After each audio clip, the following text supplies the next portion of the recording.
Hello friends, तो welcome back to my channel. मैं सीमा आप सभी के लिए लेकर आई हूँ बीए 5th सेमेस्टर के economics elementary statics paper second के नोट्स। ये बुक साहित्य वन पब्लिकेशन की है। मैंने इसके पहले दो वीडियो में बताया है कि चैप्टर 1 से बताया है कि चैप्टर 1 में क्या है, सांख्यिकी क्या है, सांख्यिकी किसे कहते हैं, सांख्यिकी के उद्देश्य, प्रकृति, महत्व, क्षेत्र, सभी बातें बताई गई हैं। फिर दूसरे वीडियो में दूसरा चैप्टर है आंकड़िक संकलन की विधियाँ। अब हम आज लेकर आए हैं आप सभी के लिए चैप्टर 3 वर्गीकरण तथा सारणीयन। अब इसमें हम देखेंगे कि वर्गीकरण क्या होता है, वर्गीकरण के उद्देश्य क्या होते हैं, वर्गीकरण की विशेषताएं क्या है, इसकी वर्गीकरण की रीतियाँ क्या है और वर्गीकरण का आधार क्या है, ये सब हम आगे जानेंगे। साथ में ही सारणीयन भी दिया है, तो सारणीयन क्या होता है, सारणीयन के उद्देश्य, विशेषताएं, लाभ, हानि, वर्गीकरण तथा सारणीयन में अंतर और सारणी बनाने के नियम, इसके सीमाएं क्या कैसे हैं, ये सब हम आगे सारणी के प्रकार जानेंगे। तो चलते हैं आगे बढ़ते हुए देखते हैं। आप सभी क्या है, ये आप सभी को एक प्रारूप दिखाया जा रहा है किस तरीके से बुक में जो है कि हमें वर्गीकरण तथा सारणीयन के लिखने के तरीके बताए जाते हैं। तो इसमें आप सभी इस वीडियो को देखकर आप सभी क्या है क्वेश्चन आंसर करना सीख जाएंगे। जैसे क्वेश्चन अगर लॉन्ग क्वेश्चन दिया है तो हम वर्गीकरण तथा सारणीयन से अगर लॉन्ग क्वेश्चन आए हैं तो लॉन्ग क्वेश्चन भी इस के माध्यम से लिख सकते हैं और शॉर्ट क्वेश्चन भी हम इसके माध्यम से लिख सकते हैं। तो ये सब आपके ऊपर है, आप जितना भी नोट डाउन कर सके और जो इम्पोर्टेंट है वो मैं बताते जाऊंगी। आप सभी उन सब चीज़ों का स्क्रीनशॉट लेते रहिएगा और चैनल पर बने रहिए और बेल आइकन प्रेस कर दीजिए ताकि आगे की जो मेरी वीडियो है एलिमेंट्री स्टैटिक्स से, वो आगे की वीडियो बहुत ही इम्पोर्टेंट होने वाली है। हम आगे के वीडियो में पढ़ेंगे आवृत्ति वितरण एवं उनका बिंदुरेखी प्रदर्शन कैसे करते हैं। तो उसमें हम आवृत्ति बनाना मतलब कि ग्राफिकल जो डायग्राम होता है उसको जानेंगे, ठीक। टैली मार्क क्या होता है वो जानेंगे, मेजरमेंट करने के जो अर्थमेटिक मेथड है वो मीन, मीडियन एंड मोड जानेंगे। तो आगे के वीडियो बहुत ही इंपॉर्टेंट होने वाले हैं। अभी तक जो थे थ्योरी बेस्ड थे, अभी हम आगे कैलकुलेशन भी करना पड़ेगा हमें, ठीक, क्योंकि ये जो स्टैटिक्स है वो मैथ से रिलेटेड रखता है। इसमें मैथ वगैरह का भी काम है, इसमें हमें बहुत सारे कैलकुलेशन करने हैं, गणना करनी है। तो बेल आइकन प्रेस कर लीजिए ताकि आप सभी तक मेरी वीडियो सबसे पहले पहुंचती रहे, ठीक।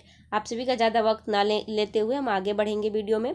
और हाँ, आप सभी को ये भी बता देते हैं कि मैं ज़्यादा नहीं पढ़ पाऊँगी क्योंकि इसमें ज़्यादा हम पढ़ेंगे, मैं पढ़ूंगी तो क्या है कि बहुत लंबी वीडियो बनेगी ना, ठीक। तो हम बस इम्पोर्टेंट जो है वो बताते जा रही हूँ। और मेरी थोड़ी तबीयत ठीक नहीं है इसीलिए थोड़ा वॉइस जो है वो सही नहीं आ रही होगी, पर कोशिश करूँगी कि थोड़ा ठीक आए। आगे चलते हैं, वर्गीकरण देखते हैं कि वर्गीकरण क्या होता है। यहाँ हमें दिया हुआ है, वर्गीकरण बताया गया है। तो वर्गीकरण बोल रहा है कि वर्गीकरण जो है सांख्यिकी सामग्री के संकलन के पश्चात उसको वर्गीकृत किया जाता है। समूहों की विशेषताओं अथवा गुणों के आधार पर उनको वर्गों में विभाजित किया जाता है।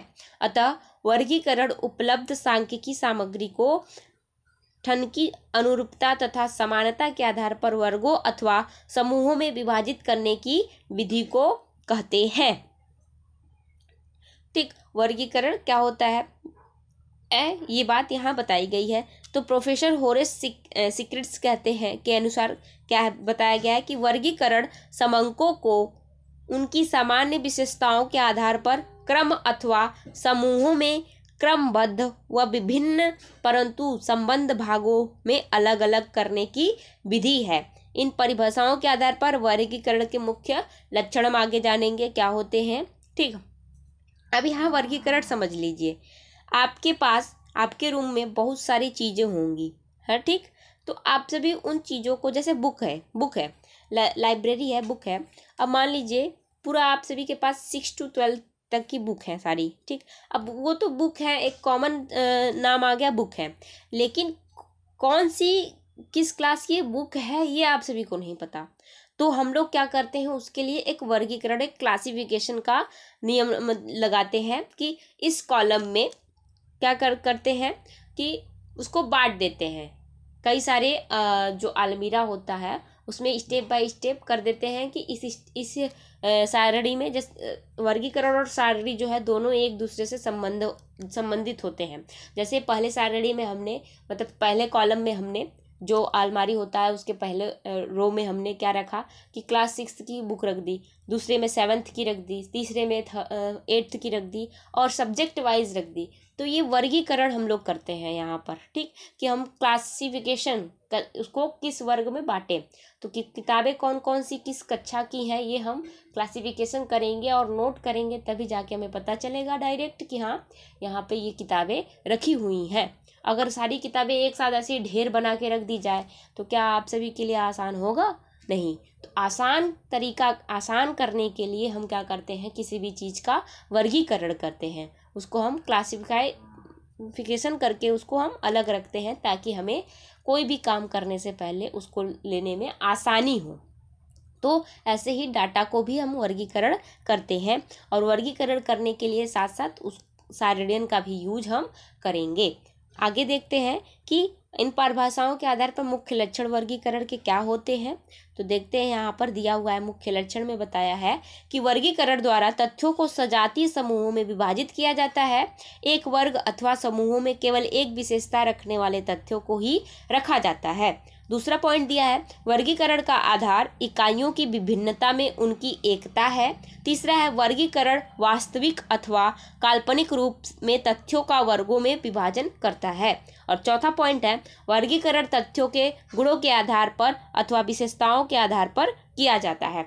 तो ये था वर्गीकरण, और वर्गीकरण के परिभाषाओं के आधार पर कुछ मुख्य तथ्य थे। अब आगे देखते हैं कि वर्गीकरण के उद्देश्य क्या है।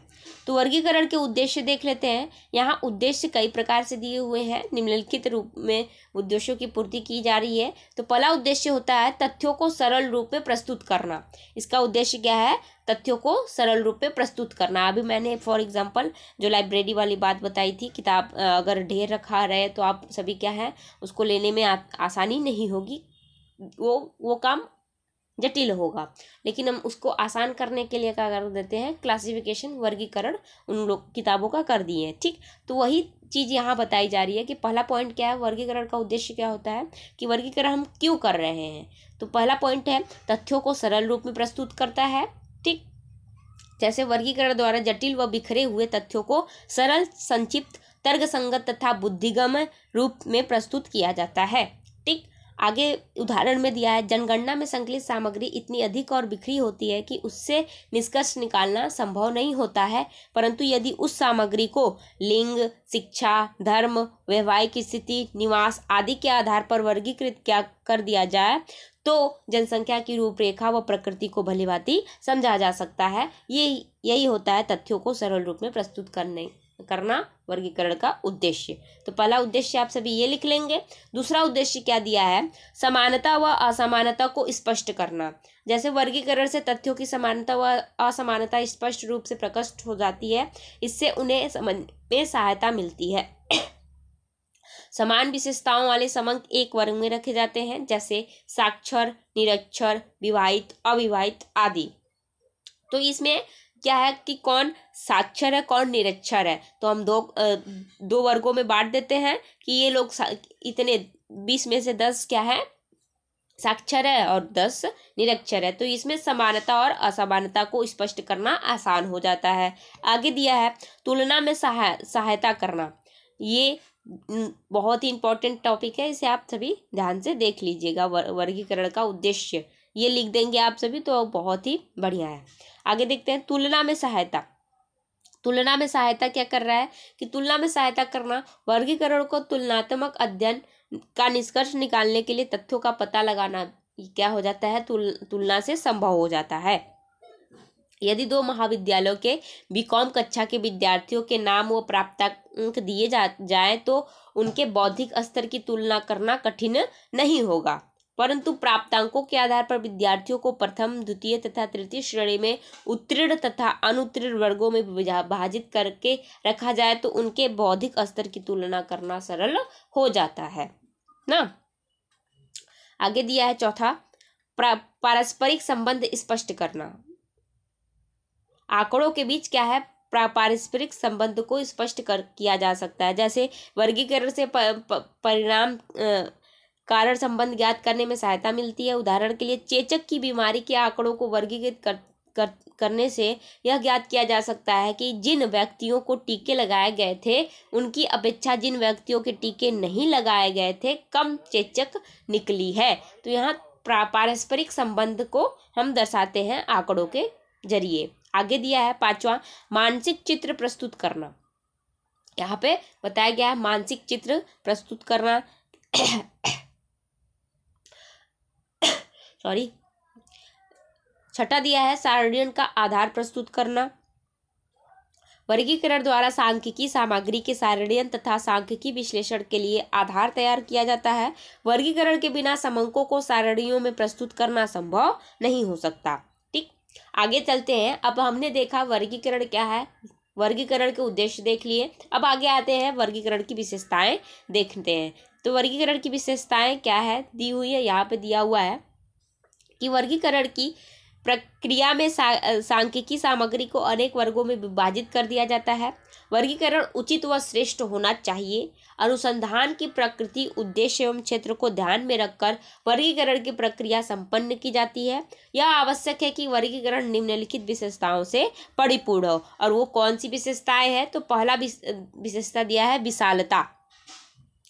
वर्गीकरण क्या होना चाहिए, वर्गीकरण की विशेषता जो है उसमें जो आंकड़ा होता है वो क्या होना चाहिए, व्यापक और विशाल होना चाहिए, बड़ा होना चाहिए, ताकि जो है निष्कर्ष है वो सही ढंग से निकल पाए ना। आगे देखते हैं। आगे दिया है दूसरा दिया है पारस्परिक पृथकता। तो पारस्परिक पृथकता क्या है, विभिन्न वर्गों में पारस्परिक पृथकता होनी चाहिए, अर्थात प्रत्येक वर्ग का क्षेत्र निर्धारित होना चाहिए। एक पद के लिए केवल एक वर्ग में ही स्थान होना चाहिए। किसी पद को एक से अधिक वर्गों में रखने की गुंजाइश नहीं होनी चाहिए। आगे तीसरा दिया है स्थिरता। इनके बीच स्थिरता होनी चाहिए, लोच होना चाहिए, सजातीयता होना चाहिए। आप सभी स्क्रीनशॉट लेकर अपना नोट डाउन कर लीजिएगा कि क्या कैसे होना चाहिए। छठा है अनुकूलता होना चाहिए। इनके बीच क्या होना चाहिए, जो डाटा होता है वो अनुकूल होना चाहिए। जैसे वर्गीकरण अनुसंधान के उद्देश्य के अनुरूप होना चाहिए। यदि श्रमिक की आर्थिक स्थिति ज्ञात करने के लिए अनुसंधान किया जाए तो धर्म के आधार पर वर्गीकरण करना अनावश्यक होगा। आगे दिया है सातवां है गणितीय शुद्धता। विभिन्न वर्गों के पदों का योग समग्र की समस्त इकाइयों की संख्या के बराबर होना चाहिए। अब आगे दिया है वर्गीकरण की रीतियां, मेथड ऑफ क्लासिफिकेशन। तो वर्गीकरण की रीतियां क्या होती हैं, तो देखते हैं। वर्गीकरण की रीतियां में संकलित समंकों के प्रत्येक पद को अपनी विशेषताएं होती है। ये विशेषताएं दो प्रकार से हो सकती है। पहला माप योग्य विशेषताएं जिन्हें संख्यात्मक चर कहते हैं, तथा माप योग्य न होने वाली विशेषताएं जिन्हें गुणात्मक चर या गुण कहते हैं। हम किसी भी चीज को दो तरीकों से माप तौल कर सकते हैं, एक संख्यात्मक तौर पे और एक गुणात्मक तौर पे। ठीक, तो यहाँ दिया है अतः सांख्यिकी तथ्यों का वर्गीकरण भी दो प्रकार से हो सकता है। पहला गुणात्मक वर्गीकरण और दूसरा क्या है, संख्यात्मक वर्गीकरण। यहाँ पे दिया है ना, गुणात्मक वर्गीकरण और दूसरा संख्यात्मक वर्गीकरण अथवा चरों में वर्गीकरण। ठीक, आगे दिया है अब गुणात्मक वर्गीकरण क्या होता है ये जानेंगे और संख्यात्मक वर्गीकरण क्या होता है ये जानेंगे। ठीक, तो देखते हैं आगे चलिए। तो गुणात्मक वर्गीकरण क्या है, गुणात्मक वर्गीकरण का आधार कोई गुण अथवा विशेषता जिसकी माप संभव ना होती है। ठीक, तो गुण को क्या कर सकते हैं, हम माप नहीं सकते। ठीक, बस उसे समझा जा सकता है। गुण अथवा विशेषता का होना अथवा न होना वर्ग विभाजन का आधार होता है। गुणात्मक वर्गीकरण दो प्रकार का होता है। अब देखिए वर्गीकरण में भी वर्गीकरण है, तो इतने सारे पॉइंट्स क्या होते हैं आप सभी को बस एक एक लाइन में पॉइंट को कवर कर लेना है। बाकी इतनी जो कहानियाँ यहाँ दी हुई हैं इसको बस एक समझने के लिए, यहाँ पे जो इतना डिटेल में दिया है समझने के लिए, तो इतना डिटेल आप सभी पढ़ लीजिएगा। मैं पढ़ूंगी तो लंबी वीडियो होगी, ठीक। तो आगे देखते हैं दूसरा, द्वंद्व भाजन वर्गीकरण। गुणात्मक वर्गीकरण के अंतर्गत क्या आता है? द्वंद्व भाजन वर्गीकरण, और दूसरा आता है बहुगुणी वर्गीकरण। द्वंद्व भाजन वर्गीकरण क्या होता है? जब एक गुण की उपस्थिति या अनुपस्थिति के आधार पर तथ्यों को वर्गीकरण में विभाजित किया जाता है तो उसे द्वंद्व भाजन या साधारण वर्गीकरण कहते हैं, ठीक। सिंपल ऑफ टू फोल्ड और डिकोटमस क्लासिफिकेशन क्या है कि द्वंद्व भाजन या साधारण वर्गीकरण दोनों इसको कहा जाता है जब क्या हो, गुण की उपस्थिति या अनुपस्थिति दोनों हो तो दोनों वर्गों में विभाजित कर हम क्या कर सकते हैं? द्वंद्व भाजन या साधारण वर्गीकरण कर सकते हैं, ठीक। आगे है बहुगुणी वर्गीकरण। दूसरा, बहुगुणी वर्गीकरण में एक से अधिक गुणों के आधार पर समग्र का वर्गीकरण किया जाता है। पहले एक गुण के आधार पर समग्र के 2 वर्ग बनाए जाते हैं, फिर दूसरे गुण के आधार पर हर वर्ग के 2 उपवर्ग बनाए जाते हैं। फिर आगे चलते हैं फटाफट, ये स्क्रीनशॉट ले लीजिएगा आप सभी, ठीक। अब यहाँ पर दिया है वर्गीकरण को क्या है, किस तरीके से समझेंगे, या चार्ट बना हुआ है। समग्र पॉपुलेशन दिया हुआ है, तो समग्र पॉपुलेशन में क्या बोल रहा है? समग्र पॉपुलेशन मतलब जनसंख्या जो है वो, तो पहला दिया है ए क्या है? पुरुष, और बी अल्फा क्या है? स्त्री, ठीक। उसके बाद ए में भी क्या है कि जो पुरुष है कितने विवाहित हैं और कितने अविवाहित हैं। तो ए वाले में ए बी जो है विवाहित है और अब अविवाहित क्या है? A B beta. तो स्त्री में कौन है? तो स्त्री में अल्फा बी और अल्फा बीटा, तो यहाँ पे विवाहित और अविवाहित बांटा गया है। तो अब इसके बाद विवाहित में कौन कौन कितने हैं? तो स्नातक नहीं है और स्नातक हैं ये बताया गया है, और अविवाहित में भी स्नातक हैं या स्नातक नहीं है ये भी बताया गया। स्त्री में दिया है कि देखिए कितने अच्छे से क्लासिफिकेशन किया गया है ना, कि ये है हमारा वर्गीकरण। ये जो इतना पूरा ये तरीका दिया गया है, ये जो इतना तरीका ये दिया गया है, इसी को हम क्या कहते हैं? क्लासिफिकेशन, वर्गीकरण। तो यहाँ समग्र पॉपुलेशन बताई जा रही है, तो पॉपुलेशन किसके आधार पे बताई जा रही है? पुरुष और स्त्री के आधार पर। अब उस पुरुष में कितने विवाहित पुरुष है और कितने अविवाहित पुरुष हैं, ठीक। उसके बाद स्त्री है, तो स्त्री में भी विवाहित और अविवाहित दोनों होंगी। फिर अब विवाहित में जो ये विवाहित है, अविवाहित में कितने स्नातक है, कितने ग्रेजुएट है और कितने ग्रेजुएट नहीं है, दो चीज़ें हम पता कर सकते हैं। और अविवाहित में भी यह पता कर सकते हैं कि कितने ग्रेजुएट है कितने ग्रेजुएट नहीं है। और स्त्री में भी यही तरीका अपनाया जाएगा कि कितने ग्रेजुएट महिलाएं हैं और कितने अनग्रेजुएट महिलाएं हैं। वैसे ही अविवाहित में भी कितने स्नातक है और कितने स्नातक नहीं है। तो अगर आप सभी वर्गीकरण लिख रहे हैं तो वर्गीकरण करते समय, बताते समय आप वर्गीकरण क्या है बताकर वर्गीकरण का उद्देश्य के साथ अगर ये चार्ट बना देंगे आप सभी तो बहुत ही बढ़िया होता है, ठीक। अब आगे आते हैं, हमने देख लिया गुणात्मक रूप से वर्गीकरण देख लिया। अब संख्यात्मक वर्गीकरण या चरों में वर्गीकरण कैसे होता है ये देखते हैं। तो अब ये दिया हुआ है यहाँ पर संख्यात्मक वर्गीकरण या चरों में वर्गीकरण।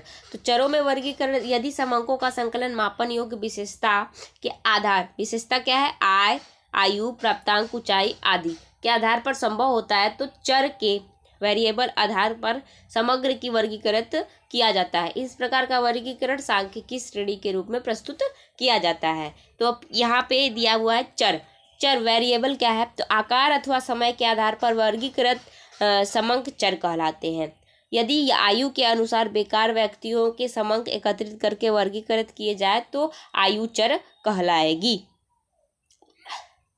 वर्गीकृत चरों को आवृत्ति वितरण के रूप में प्रस्तुत किया जाता है। उदाहरण मूल्य, मजदूरी, कर्मचारियों की संख्या, आयु, उत्पादित अथवा इकाइयों की संख्या आदि।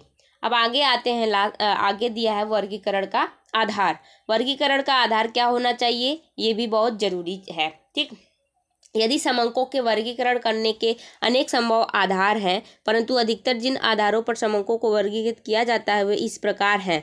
तो वर्गीकरण का आधार क्या होना चाहिए, तो वर्गीकरण का आधार क्या बताता है, आकार के आधार पर होना चाहिए, स्थान के आधार पर होना चाहिए, प्रकार के आधार पर होना चाहिए, समय के आधार पर होना चाहिए। ठीक, तो अब यहाँ पे उदाहरण दिया है, ये सभी आप सभी उदाहरण स्वरूप आप सभी क्या है पढ़ लीजिएगा।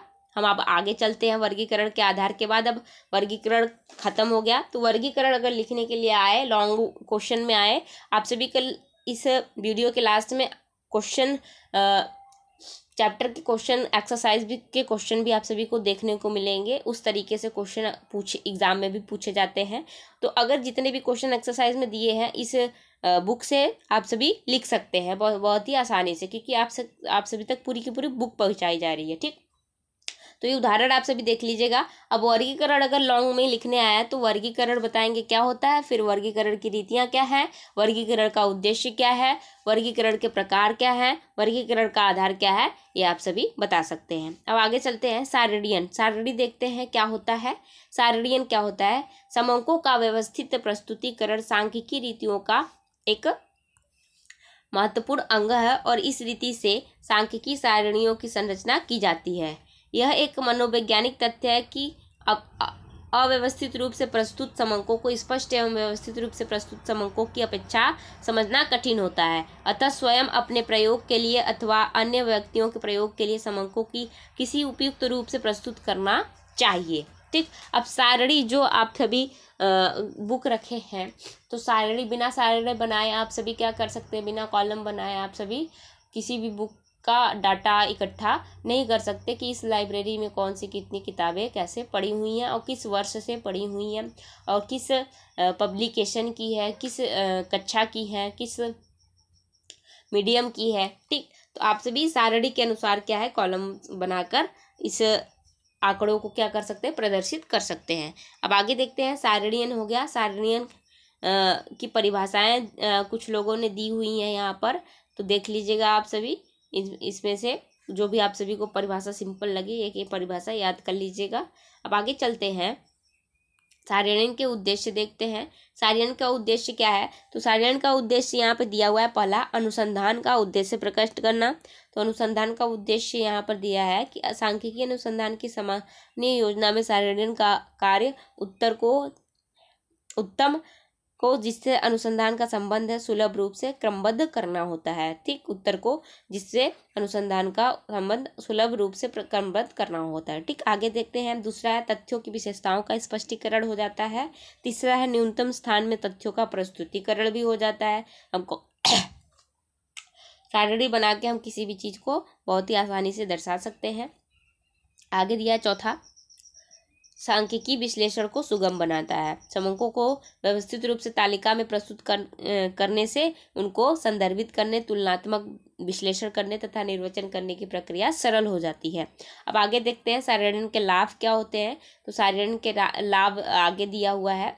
तो सारणियन के लाभ में पहला है कि तथ्य सरल हो जाते हैं, दूसरा है मितव्यता, तीसरा है तुलना करने में सहायक, चौथा है सांख्यिकी गणनाओं में सहायक, पांचवा है वर्गीकरण में सहायक और छठा है संदर्भ में सहायक, सातवां है निर्वचन एवं प्रदर्शन में सहायक। तो ये था वर्गीकरण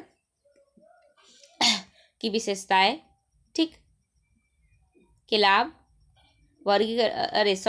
सारणियन के लाभ है। आगे देखते हैं वर्गीकरण तथा सारणियन में अंतर क्या होता है, यहाँ पे दिया हुआ है। तो 4-5 अंतर दिए हुए हैं, आप सभी देख लीजिए ध्यान से क्या अंतर है दोनों में। स्क्रीनशॉट ले लीजिएगा वीडियो को पॉज करके। आगे देखते हैं, अब आगे दिया है सारणियन की सीमाएं। तो सारणियन की सीमाएं क्या है, 3 दी हुई हैं यहाँ पे, देख लीजिएगा आप सभी।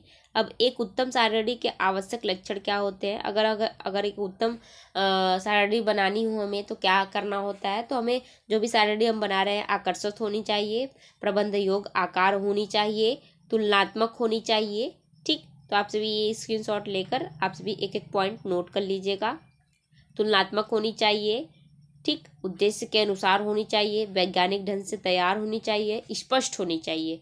बहुत ही महत्वपूर्ण ये बात है कि स्पष्ट होनी चाहिए। जो भी उस सारणी को पढ़े उसको उसे क्या होना चाहिए, समझ आ जाना चाहिए। ठीक, आगे देखते हैं आगे क्या दिया है। सारणी के नियम, मतलब सारणी बनाते समय क्या नियम देखते हैं हम।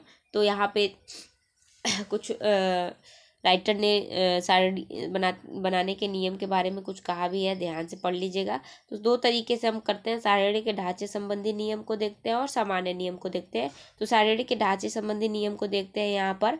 तो पहले संख्या दिखाएंगे, फिर शीर्षक लिखेंगे, तीसरा खानों व पंक्तियों के शीर्षक डालेंगे हम, और चौथा है रेखाएं खींचना तथा रिक्त स्थान छोड़ना जारी रखेंगे। ठीक, तो ये सभी क्या होती है, सारणी में मेन रोल करती है। मतलब इन्हीं सब से हम क्या करते हैं, एक किसी स्पष्ट सारणी को तैयार करते हैं इन्हीं सब की मदद से। तो ये बहुत ही इंपॉर्टेंट है, इसे आप सभी नोट डाउन कर लीजिएगा, भूलिएगा नहीं। और इसके अंदर क्या है आप सभी पढ़ लीजिए। आगे चलते हैं। औसत तथा योग होना चाहिए। हम जो भी सारणी में संख्या वगैरह लिख रहे हैं तो उस संख्या का औसत हमें पता होना चाहिए, उस सारणी का टोटल योग होना चाहिए। मान लीजिए आपने किसी शॉप से महीने का राशन लेकर आ रहे हैं, तो उस महीने के राशन में आप सभी ने बहुत सारी चीज़ों का क्या है लिस्ट तैयार किया होगा, एक लिस्ट बनाया होगा, एक सारणी बनाई होगी। तो उस सारणी के अनुसार सभी सामानों का कीमत लिखा होगा। उस कीमत को क्या करते हैं, पूरा उसका टोटल योग किया गया होगा और कितने सामान थे उसकी संख्या बताई गई होती है।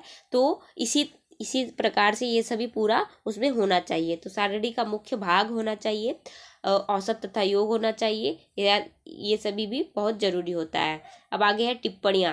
अब टिप्पणियाँ क्या दिया हुआ है, सारणी में प्रविष्ट समंकों अथवा शब्दों को अधिक स्पष्ट करने के लिए सारणी के नीचे संक्षिप्त टिप्पणियाँ दी जानी चाहिए। यदि किन्हीं दो पदों की विशेषता स्पष्ट करनी हो अथवा समंकों की किसी कमी को स्पष्ट करना हो तो टिप्पणियों का प्रयोग करना चाहिए। टिप्पणी मतलब कि उसमें लिखना चाहिए कि यह किस चीज़ की सारणी है। ठीक, आगे देखते हैं। स्रोत, यहाँ पे स्रोत कई सारे दिए हुए हैं। और दूसरा नियम है सामान्य नियम। सारणी कैसे बनाते हैं, सामान्य नियम यहाँ दिया हुआ है, ध्यान से देख लीजिए। सामान्य नियम क्या है, 7 तरीके बताए गए हैं सामान्य नियम के कि सारणी कैसे बनाई जाती है। सारणी में अत्यधिक तथ्यों का समावेश नहीं होना चाहिए। सरलता का उद्देश्य सदा ध्यान में रखना चाहिए। संख्याओं को के पश्चात उसका आशय देना चाहिए। ठीक, तुलना समंकों के निकटवर्ती खानों में रखना चाहिए। माप की इकाई बतानी चाहिए। सारणी का आकार ऐसा होना चाहिए जिससे उसमें प्रदर्शित समस्त तथ्य एक नज़र में दिखाई पड़ सके। ठीक, ये सभी सामान्य नियम के अंतर्गत आते हैं, ध्यान से देख लीजिएगा। जैसे यहाँ पे एक सारणी बनी हुई है, देखिए यहाँ पे अब स्ट्रक्चर भी बन गया है, स्ट्रक्चर ऑफ टेबल। यहाँ नंबर, टाइटल वगैरह दिया हुआ है, head note in any column में दिया हुआ है। तो यहाँ पे कई सारे जो होते हैं, जो ऊपर से नीचे लाइन होती है, ये ऊपर से नीचे जो लाइन होती है ये क्या होती है, ये कॉलम होता है। ठीक, ये जो बना है ये क्या है, इनके बीच जो जगह है इन लाइनों को हम क्या कहते हैं, कॉलम कहते हैं। और जो दाएं से बाएं, लेफ्ट टू राइट होती है, इसको हम क्या कहते हैं, रो कहते हैं ना। तो रो के अनुसार क्या है कि इन्हीं सब में हम क्या है किसी भी टेबल को एक स्पष्ट रूप से बता सकते हैं। और नीचे लास्ट में क्या लिख देते हैं, टोटल पूरा कर देते हैं। तो ये एक सारणी है, आप सभी ध्यान से देख लीजिए। ठीक, इस तरीके से बनती है। फिर अब सारणी के प्रकार कितने होते हैं यहाँ बताया गया है। तो उद्देश्य के आधार पे, मौलिकता के आधार पे, रचना के आधार पे कई सारे सारणी होते हैं। तो यह आप सभी देखते जाइए, ध्यान से स्क्रीनशॉट लेते जाइए। मुझसे ज़्यादा बोला नहीं जा रहा है, थोड़ी तबीयत नहीं सही है, नहीं तो मैं पूरा एकदम डिटेल में अच्छे से बताती। ठीक, बस आप तक पहुंच गया, उतना ही बहुत है। ध्यान से एक एक करके आप लोग नोट कर लीजिएगा।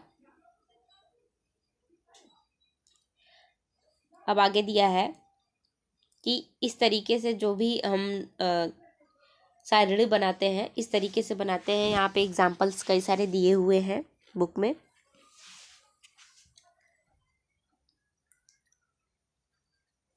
किस तरीके से हम किसी भी सारणी को, टेबल को कैसे बना सकते हैं।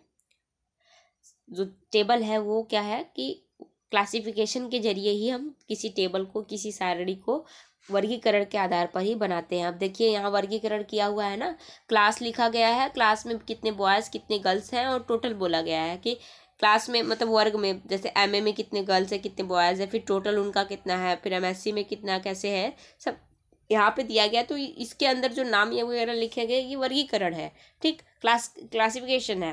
क्लासिफिकेशन को तैयार करने के लिए एक सारणी की ज़रूरत होती है। तो दोनों वर्गीकरण और सारणी दोनों एक दूसरे से क्या है, अंतर संबंधित है। आगे देखते हैं, यहाँ पे भी एक नया सारणी है। इस तरीके से कई सारे सारणी बन सकते हैं, ध्यान से देख लीजिए। इस तरीके से भी बन सकते हैं बहुगुणी सारणी, इसको क्या कहेंगे, बहुगुणी सारणी, ठीक। आगे अब ये क्वेश्चन आ गए, अभ्यास प्रश्न आ गया। तो अभ्यास प्रश्न के जरिए आप सभी अपने क्वेश्चन आंसर क्या है तैयार कर लीजिए। अगर जिसे भी 100 to 100 लाना है तो ये क्वेश्चन क्या है तैयार कर लीजिए। इतने सारे क्वेश्चंस आप सभी के लिए बहुत ही हेल्पफुल होंगे, ठीक। इसमें ऑब्जेक्टिव टाइप भी क्वेश्चंस दिए हैं। अगर इस कॉलेज में क्या है कि ऑब्जेक्टिव टाइप से टेस्ट वगैरह भी होता है, तो इससे रिलेटेड आप सभी क्या है तैयार कर सकते हैं। तो मिलते हैं नेक्स्ट वीडियो में, हम लेकर आएंगे next chapter number 4। Chapter number 4 दिया है आवृत्ति वितरण एवं उनका बिंदु रेखी प्रदर्शन। ये चैप्टर बहुत ही इंपॉर्टेंट है। इसी चैप्टर के आगे हम पढ़ेंगे सेंट्रल टेंडेंसी, केंद्रीय प्रवृत्ति की माप। तो ये चैप्टर अगर हम पढ़ लिए तो फिर जो सेंट्रल टेंडेंसी है वो थोड़ा आसान हो जाएगा। तो मिलते हैं नेक्स्ट चैप्टर लेकर आएंगे नेक्स्ट वीडियो में। तब तक के लिए धन्यवाद।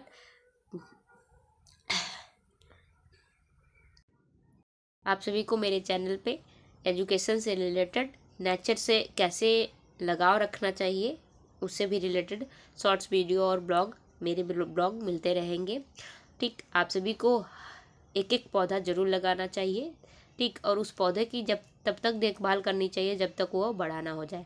जैसे एक नवजात शिशु की, एक छोटे बच्चे की देखभाल की जाती है जब तक वह बड़ा ना हो जाए, उसी प्रकार अपने एक पौधे की भी देखभाल करिए ताकि वह आपको जीने के लिए ऑक्सीजन दे सके, ठीक।